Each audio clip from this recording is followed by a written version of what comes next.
Popular singer Zlatan Ibile has gifted himself a brand new car, a convertible Chevrolet Camaro worth over 20 million naira.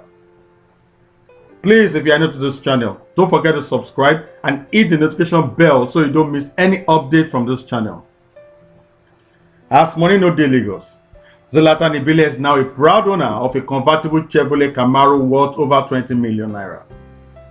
The announcement of the brand new machine was made by the car dealer from who the Zanku master purchased the vehicle.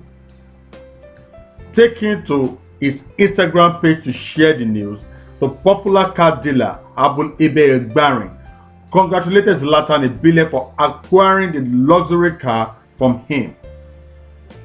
Zlatan Ibile, however, is yet to officially make the announcement himself of his new convertible Chevrolet Camaro.